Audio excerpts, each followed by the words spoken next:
making sure that we have a conversation about the money.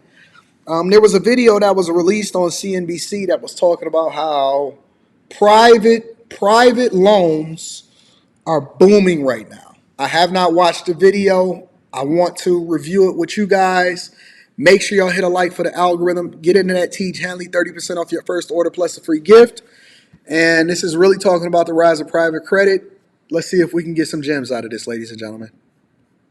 Can I get alternative asset classes for $500? This asset class has grown from $250 billion in 2010 to around $1.5 trillion today. I'm going to go with, what is private equity? Wrong. Correct answer is private credit. What private credit is, just in its simplest form, is private loans to privately owned companies, privately owned real estate, and privately owned infrastructure. Private credit is growing not just because rates are higher and therefore investors want more of it. What's interesting about private credit is the money is not funded with bank deposits and leverage from the interbank market. It instead comes from pension funds, endowments and foundations, insurance companies, retail investors, sovereign wealth investors. So it is loans from a source other than deposits, usually to privately held businesses. So let me break this down from a person that intimately understands banking, because I've been in the banking industry for a long time, and not just from like as a private banker, but I've been in the banking industry from a user experience perspective.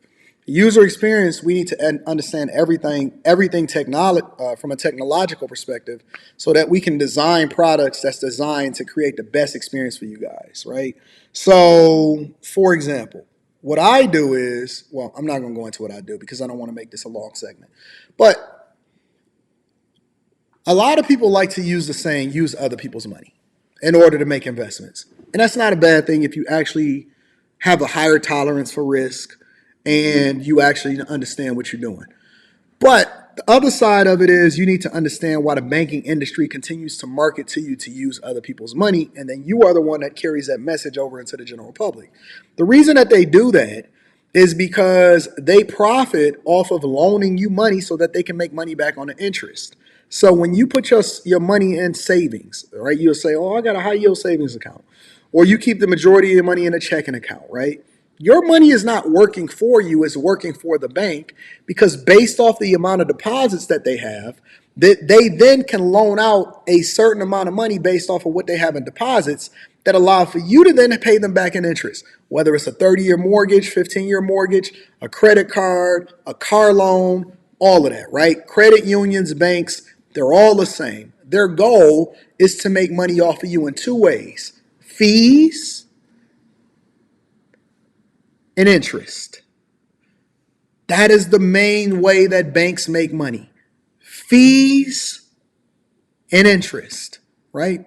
Now, what this is basically saying is, now there's a market that is really, really bubbling over because they don't want the banks to just make all of the money. They're saying, look, private money loans, why should we let them make all of the money as far as making sure that they continue to loan you out money and you paying back in interest?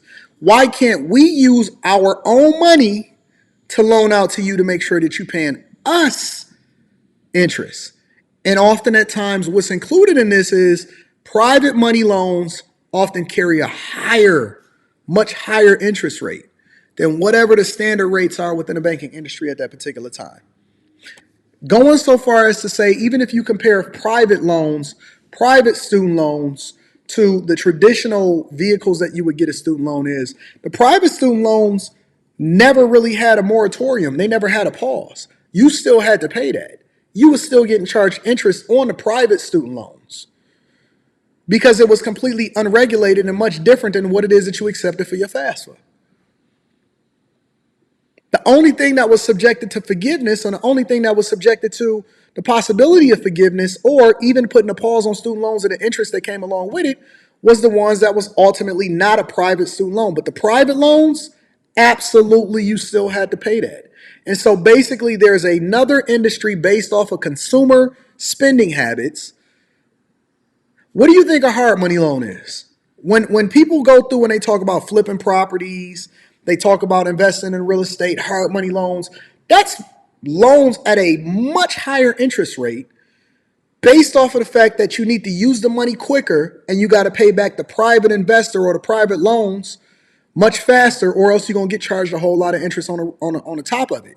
What you're basically doing is taking a gamble that, okay, I can get this done quicker, I can get a return on my money faster, so I just need to use your capital to do it because I don't have enough capital and I'm not as liquid on my own in order to be able to fund this.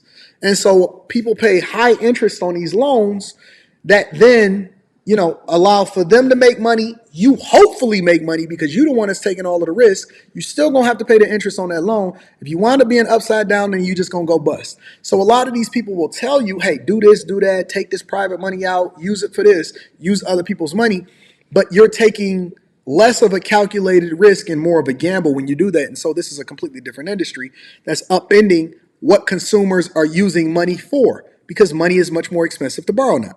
The rush into private credit is not without risk. Yep. In fact, you're absolutely right. It's just like a payday advance, just like it. And they charge, if you look at the payday advance interest rates over a period of time, it could exceed over 600%.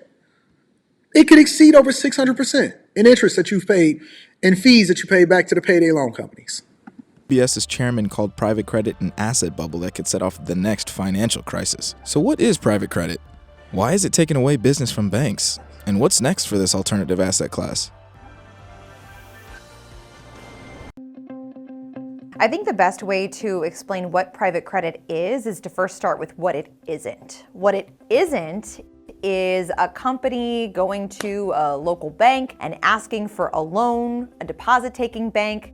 It is not a corporation looking to raise additional capital going out to the market to borrow from a group of investors. That's called syndicated lending, and it's typically done by traditional big banks. What private credit is it's basically a one-to-one relationship where a company, maybe they're not able to get a loan from a more traditional financing institution, and therefore they go to one private credit fund and they say, I need a certain amount of money, and that fund figures out what terms they want to lend at, and boom, they get the money. But it's like the mob. It's literally like the mob. They have their own criteria. You got to go through your own verification as far as whatever the standards are, right? They're not subjected to the traditional ways and the regulations, because they can determine up to a certain amount exactly how much they want to charge you in interest. It's like you go into the mob, except for that maybe they won't break your legs. That's it. They can ask you to put up collateral. They can ask you to verify it and send additional paperwork. They can ask you for a cosigner. They can ask for somebody else to join in on the loan in order to be able to secure it or whatever. But all of it is just like the mafia. It's like the mob, but different, because it's legal.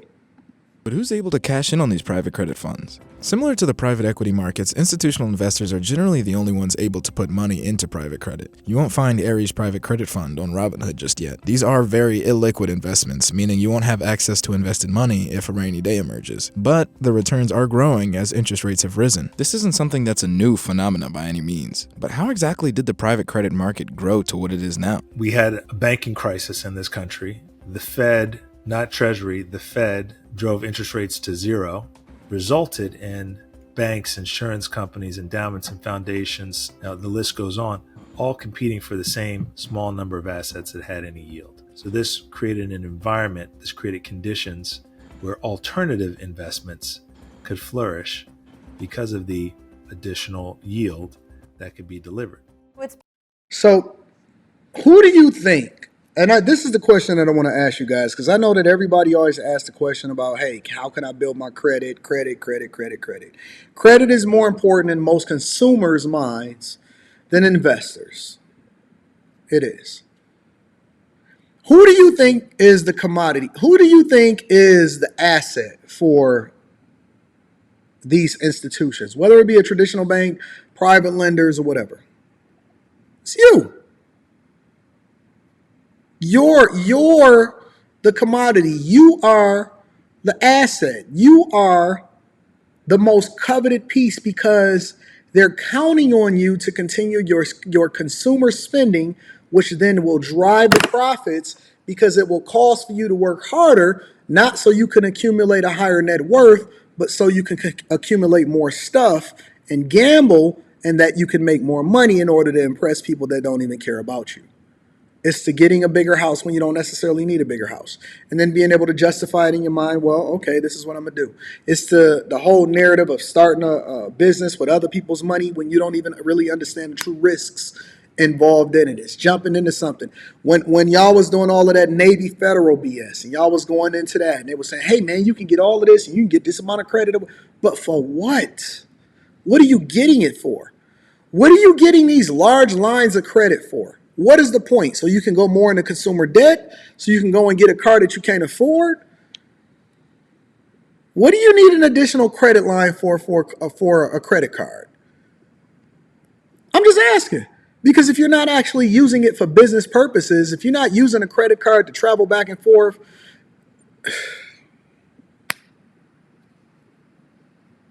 you, the consumer, you are the most coveted of them. They want you to live longer as long as you produce it. They want you to work harder as long as you produce it. Producing what? Interest that you're paying on whatever it is that they're lending you in order to continue to become a part of the system instead of breaking out of it and getting out of the matrix. Become just this very popular place for investors to put their money as well as borrowers to seek out that money. Now, it should also be said that it's become much more lucrative in a higher interest rate environment because this interest is floating rate.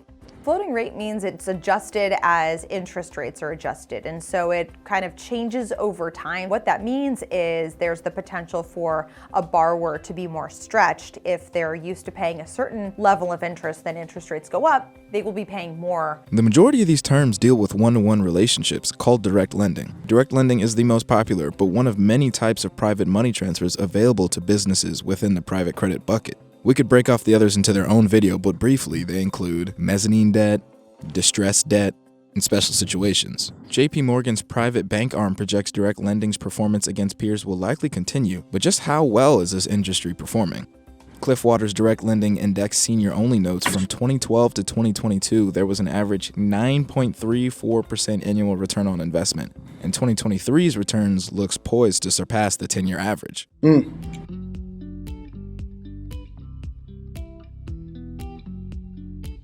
Retrenchment is a term in the financial world that describes when businesses significantly scale back or outright cut their activities in a certain venture. After the 2008 financial crisis, the biggest of the big banks began to pull back on lending to companies and individuals, even with interest rates hitting rock bottom and staying there for years. Those individuals and companies began to look elsewhere for loans. So this is a phenomenon that started in earnest after the financial crisis. They retrenched from some of the riskier areas of lending. As a result of that, private credit, therefore, kind of grew up against the shadow of the big banks that maybe weren't making as many loans as they had previously. It's counterintuitive, but all of the incremental disclosure requirements and cost of capital issues that we burdened our banks with in terms of the amount of equity they have to retain has essentially driven banks to focus on two things: rated assets and anything with a perception of liquidity.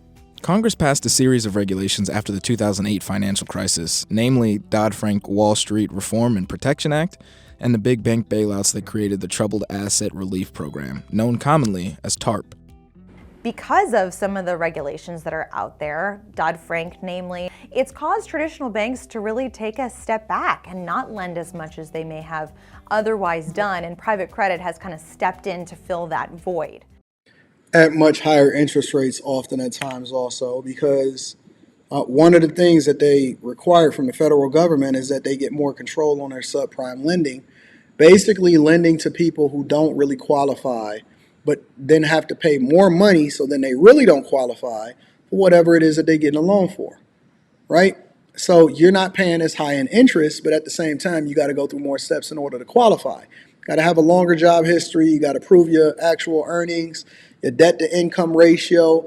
They put stricter requirements. You got to have a higher credit score, which basically means that you had to have a lower utilization rate, which less debt. So you had to do more to be able to qualify, which then opened the doors for private lending because there was still a market of people that was looking to get loans and looking to participate in the industry. And they were willing to pay for the interest rates that was largely different than what it was that they was getting tightened up on the banks, because the banks had messed up in the 2007, 2008 recession, right? And so I think that the biggest lesson, it's a couple different lessons that you want to take out of this. The first lesson is there's always going to be a market for something as long as the consumers exist. Your job as a business owner, your job as an investor is to figure out where you can actually fill that void, where the opportunities lie, and then that's when you start to make a whole lot of money, similar to whatever it is that these private credit funds are doing. The second thing is that in everything that you do, there's a calculated risk involved, and you got to understand the difference in how much you're actually giving away and monies in order to participate in this industry versus keeping in your pocket in order to make a more informed decision as to how you can raise your net worth. So if you decide that, hey, I want to buy more house than I can afford, just because I'm justifying my purchase by saying, well, it's better than renting, how much more money are you giving away in interest over into the bank versus keeping aside of your pocket, understanding that, hey, this is just an investment vehicle and I needed a shelter over my head. It's going to appreciate over time, but I don't have to raise it all the way up into the liquid money that I have available just because I can afford the payment. Maybe I can get a smaller house than I can afford. I can finance it for a less amount of time, maybe a 10-year mortgage or a 15-year mortgage, and then I can spend the rest of the monies that I have not pouring it into this house, because the first of a 30-year mortgage, the first time of your mortgage, first of all, if you get a shorter term, if you get a 15 versus a 30, you get a better interest rate. That's number one.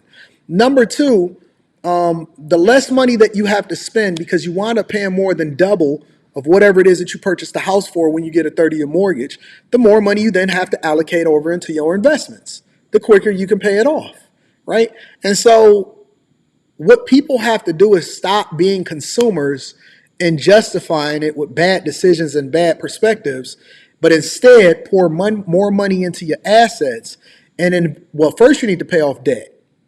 First you need to pay off all consumer debt, because the more rocks you have inside of your backpack, the more difficult it is to climb Mount Everest. You can't get to the top of the mountain by having a bunch of rocks in your backpack. You're going to wind up falling down the mountain. You got to get rid of the debt. It's the enemy of wealth, especially consumer debt. The second thing that you want to do is you want to basically dollar cost average, and you want to automate your investment strategy in order to continue to build wealth, which then compounds over a period of time instead of giving it over into the banks. Eventually, you want to become the bank. Now, you may not necessarily do that in your lifetime, but you can do it on the behalf of somebody else, or your daughter or your son that's coming after you. All right?